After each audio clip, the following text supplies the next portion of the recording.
24 chief editor R Sreekandan നായർക്ക് നൽകിയ ഉറപ്പ് പാലിച്ച് മുഖ്യമന്ത്രി. ലഹരി നിർമ്മാർജ്ജനത്തിന് വിപുലമായ കർമ്മ പദ്ധതിക്ക് രൂപം നൽകുമെന്ന് മുഖ്യമന്ത്രി പിണറായി വിജയൻ പറഞ്ഞിരുന്നു.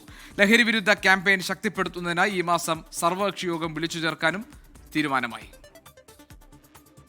അത് കോവിഡ് ഘട്ടം പോലെ നമുക്ക് ഈ ക്യാമ്പയിൻ നല്ല നിലക്ക് എടുക്കുക. ഞാൻ ഉദ്ദേശിക്കുന്നത് ജനങ്ങളെ ബോധവൽക്കരിക്കലാണ് പ്രധാനം. പല നടപടികൾ സ്വീകരിക്കും.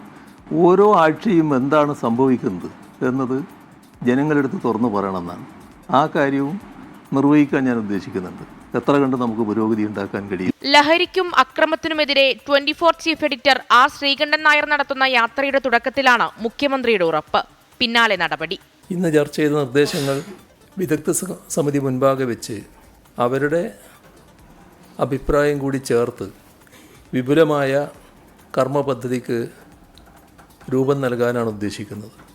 അഭിപ്രായങ്ങൾ ക്രോഡീകരിച്ച് ആക്ഷൻ പ്ലാൻ രൂപീകരിക്കാൻ ചീഫ് സെക്രട്ടറിയെ ചുമതലപ്പെടുത്തി.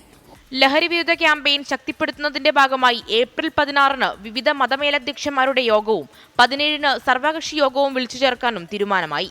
ഓപ്പറേഷൻ ഡി ഹണ്ടിന് സഹായകരമായ ഇന്റലിജൻസ് ഇൻപുട്ട് നൽകുന്നതിനായി ഡ്രഗ് ഇന്റലിജൻസ് എന്ന സംവിധാനം സ്പെഷ്യൽ ബ്രാഞ്ചിന്റെ നേതൃത്വത്തിൽ ആവിഷ്കരിച്ചു.